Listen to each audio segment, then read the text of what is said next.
오늘 하나님의 말씀은 열왕기상 20장의 말씀입니다. 이 말씀의 내용을 살펴보면요, 이런 내용입니다. 아합이 이스라엘의 왕으로 있을 때에 아람의 베나닷이라는 왕이 이스라엘을 치기 위해서 군대를 모읍니다. 거기 보면 왕 32명이 그와 함께 있고라고 이야기가 나오는데요. 이때 당시 이스라엘들은 이렇게 부족 국가식으로 되어 있었기 때문에 같이 연합체 동맹체라고 보시면 됩니다. 그런 왕들이 다 모여서 이 이스라엘을 치려고 합니다. 치려고 하는데 치기 전에 먼저 사신을 보내서 이야기하죠. 이 베나단이 아합에게 야, 네 건 다 내 거야. 은도 아내도 자녀도 다 내 거야. 그랬더니 이 아합이 힘이 약하잖아요. 약하니까 이스라엘 나라 참 작거든요. 그러니까 맞다 이렇게 얘기합니다. 근데 그 다음에 또 보내가지고 이제 그걸 다 돌려보내라는 거예요. 자기한테 은도 보내고 아내도 보내고 자녀도 다 보내라고, 한마디로 인질로 다 보내라는 거죠. 그런데 이 이야기를 듣고 아합이 근심합니다. 보낼 수가 없겠거든요. 왕들 장로들을 모아서 이거 어떻게 합니까? 그랬더니 보내지 말자라고 이야기합니다. 그래서 안 보냅니다. 그러고 있던 중에 하나님의 선지자가 이스라엘 왕 아합에게 옵니다. 그러면서 야, 너 가인의 때문에 걱정하지 마. 큰 무리를 하나님께서 다 네 손에 넘겼어 라고 이야기합니다. 그러자 아합이 아니 누가 이런 일을 합니까? 그랬더니 각 집안의 고관의 아들들이 이런 일을 할 거야. 걱정하지 마 라고 얘기합니다. 그럼 싸움은 시작하는 또 네가 시작해. 이렇게 하나님 말씀을 주십니다. 그래서 아합은 이스라엘 지방의 고관들의 아들들을 모으고 또 그 군대를 모아서 이제 아람의 베나닷과 전쟁을 합니다. 근데 1차 전쟁에서 크게 이깁니다.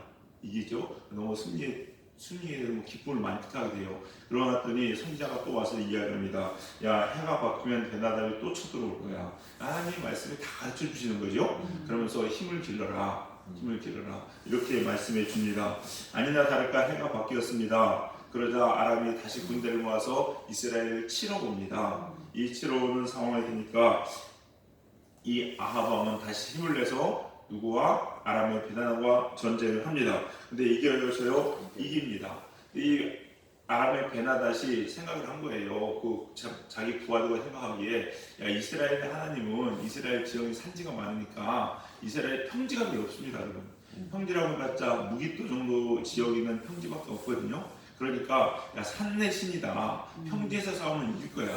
뭐 이런 식으로 위로를 했던 모양입니다. 그러면서 더 많은 군대를 가져갔는데 보니까 이스라엘 군대 2차 전쟁을 하기 위해서 모였는데 염소의 작은 무리대 한 무리 두 무리 정도밖에 안 되고 아람 군대는 정말 그 땅에 가득했대요. 그러니까 상대가 안 되는 거죠. 인원수로 보면은.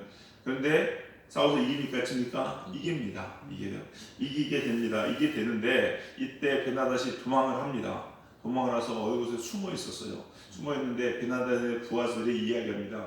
그래서 이스라엘 왕은 보니까 사람도 인정도 있고 불쌍히 여길 줄도 알더라. 가서 네가 아니죠. 베나닷 왕에게 당신이 좀 초상난 사람처럼 좀 불쌍해 보이면은 도와주고 네 왕의 목숨을 살려주지 않을 겁니까? 뭐 이렇게 얘기를 합니다. 그랬더니 베나닷이 그래? 하면서 머리에 띠를 띠고 허리를 두르고 가가지고 정말로 불쌍하게 측은하게 아합 왕이 이야기하면서 내 형제, 내 주여 뭐 이런 식으로 이야기를 하니까 아합이 기분이 좋았던 모양이죠. 그러면서 동시에 이야기합니다. 우리 부모들이 우리 조상들이 이스라엘에서 빼앗던 땅들 다메섹까지 다 당신에게 돌려줄 것이요. 그리고 이 다메섹에다가 아합의 이름을 떼어서 당신의 거리를 만드십시오. 여러분 이게 큰 영광이거든요. 그러니까 우리가 길을 만들잖아요. 그래서 우리나라에 보면은 뭐 세종로 이런 거 있죠? 있습니다. 그리고 수원에 가면 박지성로 뭐 이런 거 있다고 얘기하니까 엄청나게 영광이죠. 그렇게 하니까 아합이 기분이 좋았던 거입니다. 그래 하면서 당신은 나의 뭐 친구고 고치고 뭐 이러면서 돌려보냅니다. 형제입니다 하면서 돌려보내요. 돌려보내서 베나닷은 돌아갔다는 얘기예요. 이렇게 됐는데 문제는 잠시 후에 다시 선지자가 옵니다. 선지자가 와가지고 이렇게 이야기합니다. 어떤 친구에게 야, 날 쳐. 밑도 끝도 없이 치라는 거예요. 하나님의 말씀이 네가 나를 치라고 했어. 그랬더니 아니 하나님이 당신을 왜 치라고 해? 안 쳤어요. 그랬더니 그 선지자가 당신 하나님 말씀 안 들었으니까 너랑 나랑 헤어질 때 사자가 와서 당신을 죽일 것이다. 근데 실제로 떠날 때 사자가 와서 잡아 죽입니다. 그러나 두 번째 어떤 사람에게 이야기를 전합니다. 하나님 말씀이 당신 나를 치라고 했어. 그랬더니 이 사람은 그래 알았어. 공부가 쳤어요. 하나님의 말씀에 순종했겠죠? 예, 섰습니다. 서서 예, 향하도록 얼굴이 이제 망가지도록 친 거예요. 선지자하기 참 힘들죠? 예? 억울하게 맞아야 되니까. 예. 우리 맞았어요. 맞고 얼굴을 다 가리고서 아합 왕에게 갔습니다. 가가지고 이야기하는 거예요. 그러니까 상황을 얘기합니다. 이렇게 됐는데 아합 왕 당신 어떻습니까? 이거 왕에게 나가는 건요. 옛날에는 판결을 왕에게 받기도 많이 했어요. 그래서 다윗에게 사람들이 억울한 사람이 올 때 성문 앞에서 압살롬이 그 판결을 대신해 주잖아요. 그러면서 민심을 얻었잖아요. 왕에게 판결하라고 우리가 왔는데 아합이 가만히 있고, 야, 네가 그렇게 해달라는 거잖아. 네가 원하는 대로 네 말대로 될 거야 라고 이야기를 해버린 거예요. 그러자 그때 혼자가 얼굴을 딱 거두면서 뭐라고 얘기하느냐, 당신이 하나님의 말씀을 듣지 않았고 하나님이 죽이기로 한 사람을 살려줬다. 그래서 당신의 목숨을 하나님께서 그 사람 대신에 취할 겁니다. 이렇게 얘기해버린 거죠. 그러자 아합이 근심하면서 돌아갔다라는 게 오늘 본문의 내용입니다. 오늘 본문의 내용을 통해서 우리가 몇 가지 주시는 교훈의 말씀을 얻고자 하는데요. 첫 번째 알아야 될 것은 무엇이냐? 아합 왕을 사랑하시는 하나님이십니다. 여러분, 하나님은 아무리 악한 자라 할지라도, 아무리 죄가 많은 사람이라 할지라도 끝까지 사랑하십니다. 요한복음 13장에 예수님께서 자기 백성을 사랑하시되 끝까지 사랑하셨다는 거예요. 침을 뱉고 채찍으로 자신을 때리는 로마 군병들도 예수님께서 사랑하셨고, 모든 사람들이 다 죽어 마땅하다고 생각하여 십자가에 달려 죽은 강도도 예수님께서는 돌아올 때에 사랑하셔서 구원하신 것을 볼 수가 있습니다. 우리도 마찬가지입니다. 여러분이 어떤 상황에 있든지 어떤 환경에 있든지, 혹 여러분이 정말로 큰 죄를 지었다 할지라도 하나님은 돌아오는 자를 버리지 아니하시고 기꺼이 받으시고 사랑하시는 좋으신 하나님이심을 꼭 기억하시기 바랍니다. 아람 군대가 쳐들어왔을 때 아합은 걱정과 근심이 되었죠. 우리 같으면 어떻게 하겠습니까? 잘됐다 그렇게 말하더니 결국 네가 망하는구나. 그것 봐라, 하나님 믿지 않고 하나님 말씀을 떠난 사람은 망하는 게 당연한 거야 라고 생각을 할 수 있을지 모르지만, 그래서 우리는 인간인 겁니다. 근데 하나님은요 그렇지 않았죠. 그 아합조차도 사랑하셔가지고 그 아합의 살 길을 선지자를 통해서 보여주셨습니다. 여러분, 보여주시면서 그의 생명을 구원하시고 나라를 구원하신 것을 알 수가 있는데, 그렇게 하시는 참 큰 이유는 뭔지 아십니까? 왜 그렇게 하나님께 선지자를 보내서 아람 군대로부터 이스라엘 백성과 아합을 살리셨느냐? 오늘 성경을 보시니까 13절하고 18절 한번 보시겠습니다. 13절 먼저 같이 한번 읽어보겠습니다. 시작. 한 선지자가 이스라엘의 아합 왕에게 나아가서 이르되, 여호와의 말씀이 내가 이 큰 무리를 보느냐? 내가 오늘 그들을 내 손에 넘기리니 너는 내가 여호와인 줄 알리라 하셨나이다. 하나님인 줄, 여호와인 줄 알게 하시기 위해서 그랬습니다. 28절로 가볼까요? 28절 하반절에 보면 똑같이 나와 있습니다. 너희는 내가 여호와인 줄을 알리라 하셨나이다. 하나님께서는요 우리가 누가 하나님인지 알기 원하시는 거예요. 출애굽할 때 10가지 재앙을 내린 것도 가만히 읽어보세요. 그 뒷부분에 항상 하신 얘기가 애굽의 왕 바로도 하나님인 줄을 알게 하시려고, 이스라엘 백성으로 하나님인 줄을 알게 하시려고 출애굽기에 그 말이 계속해서 나온 것을 볼 수가 있습니다. 하나님은요 우리가 정말로 하나님이 누군지 알기 원하십니다. 기적을 베푸시고 이적을 베푸시고 상황을 바꾸시는 이유도 뭐냐? 하나님이 참 하나님이심을 알아야 된다는 겁니다. 우리가 그때 우리의 삶이 바로 설 수 있는 겁니다. 하나님을 하나님으로 알지 못하면요 우리는요 바른 신앙생활을 할 수 없습니다. 여러분, 그러기에 우리가 자꾸 죄지면서도 두려운 줄 모르는 거고, 하나님을 모르기에 내 마음대로 내 함부로 하게 된다는 거죠. 우리 사랑하는 성도님들, 여러분의 상황이 어떤지 간에 하나님은 여러분을 사랑하십니다. 그리고 여러분과 우리들에게 원하는 것은 무엇이겠습니까? 하나님이 누구인지, 참 하나님 참 여호와를 알게 원하신다는 거죠. 우리 사랑하는 성도님들, 이 새벽에도 오늘 한날에도 또 나아가 일평생을 사시면서 하나님을 정말로 잘 아시는, 하나님을 알므로 우리의 삶이 하나님께 바로 서지는 사랑하는 젊은 교회 성도님들 다 되시기를 주님의 이름으로 간절히 축원합니다. 두 번째는 뭐냐? 그런데 이 안타까운 게 아합입니다. 이 하나님의 사랑을 세상 것과 바꾼 것이 아합입니다. 말씀을 준비하면서 가만히 보면은요, 우리가 아합하면 참 나쁜 왕으로 알고 있어서 나쁜 사람 속으로 이야기하는데 이 모습을 보니까요, 우리들이 아합의 모습과 다르지 않더라고요. 아합을 보니까 어떻습니까? 위기에서 하나님께서 구해줍니다. 그리고 베나단을 죽이기로 하나님 마음을 먹으셨는데 이 아합은 어떡합니까? 베나단을 살려줍니다. 왜 살려주느냐? 가만히 보니까요, 거기 34절 한번 보실까요? 베나단이 내걸은 조약들이 그들과 한 말들이 참 그럴싸해 봅니다. 모든 것을 주며 다메섹에 당신의 거리를 만들라고 이야기하고 이렇게 조약을 맺으니까 아합이 혹하거든요. 거기에 넘어간 거예요. 그러면서 베나단을 살려주었다는 겁니다. 여러분. 또 하나 봅시까요? 선지자의 무리가 35절부터 나와 있는 거, 친구가 치라고 했더니 못 칩니다. 못 쳐요. 안 치죠.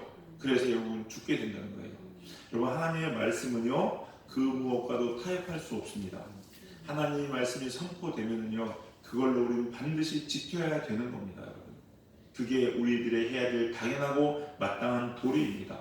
그러나 아합은 재물 때문에, 또 선자를 치지 못하여 죽은 사람은 뭐겠습니까? 인정 때문에 하나님의 말씀에 순종하지 못하였다는 겁니다. 여러분, 죽을 수밖에 없는 죄인, 우리가 항상 이야기하듯이 벌레만도 못하는 죄인을 하나님의 큰 사랑으로 살리셨습니다. 그런데 우리는 살면서 재물 때문에, 혹은 자신의 기분이나 감정 때문에, 명예 때문에, 게으름 때문에 이런저런 이유로 하나님의 말씀을 어기는 것을 당연하게 여기고 그럴 수도 있다고 생각을 합니다. 하나님의 말씀에 순종하지 못할 때 어쩔 수 없었다고 이야기합니다. 또는 실리적으로, 이성적으로, 논리적으로 생각했을 때 이것이 더 유익이 된다고 이야기하면 하나님 말씀을 버리는 것이 우리들의 모습이 아닐까 하는 생각이 들었다는 거죠. 우리 사랑하는 성도님들, 하나님의 말씀은요, 그 무엇과도 타협이 될 수가 없습니다. 그래서 우리가 하나님의 말씀에 반드시 순종하는 것이 우리들의 마땅한 도리임을 꼭 기억하시기 바랍니다.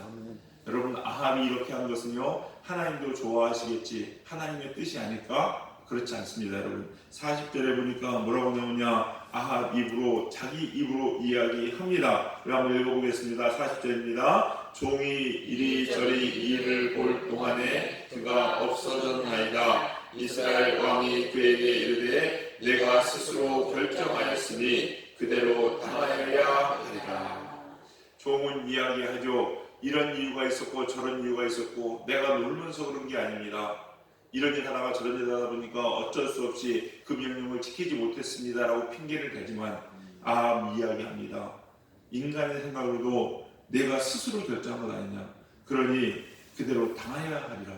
이건 누구의 결정이었습니까? 아합 자신의 결정이었습니다. 그렇기 때문에 그대로 당해야 된다는 이야기입니다.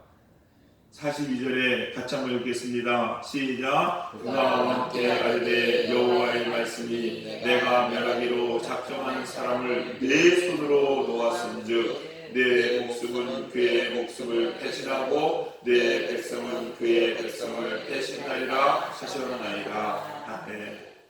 우리 사랑하는 성도님들, 하나님께서는요, 누가 되었든지 간에 끝까지 우리를 사랑하십니다.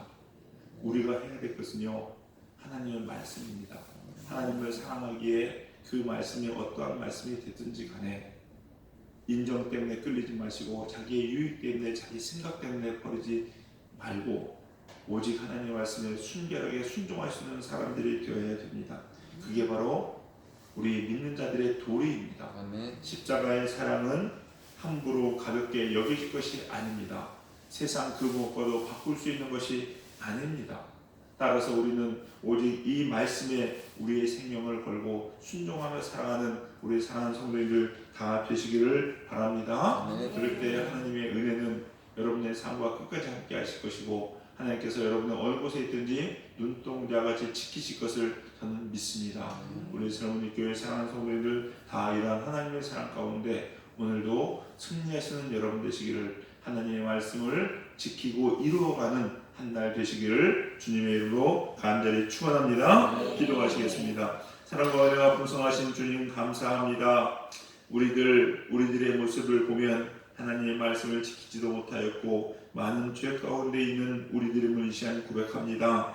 그러나 하나님의 사랑은 이런 우리들에게까지 변함없이 임함을 느끼며 감사의 고백을 올려드립니다. 우리 사랑하는 성도님들, 이 하나님의 사랑을 잊지 않는 저희들 되게 하여 주시옵시고 하나님을 사랑하는 마음으로, 하나님을 경외하는 마음으로 하나님의 말씀에 온전히 순종하는 저희들 될 수 있도록 인도하여 주시옵소서. 그 말씀 앞에 우리를 쳐 죽일 수 있는 저희들 되게 하여 주시옵시고 오직 하나님 말씀으로 살아가 하나님의 영원하신 사랑을 경험하며 살아가는 우리 성도님들 다 되게 하여 주시옵소서. 코로나로 인하여서 많은 위협과 위협이 있는 지금을 살고 있사오나 하나님의 손으로 우리 사랑하는 성도님을 덮어주시옵시사 한 사람도 멀떡 하나 상하지 않도록 하여 주시옵시며 하나님의 은혜 가운데 기뻐 찬양하는 한날 한날 될 수 있도록 인도하여 주시옵소서. 성령님께서 우리와 함께 하심에 감사드리며 예수님의 이름으로 기도했사옵나이다. 아멘.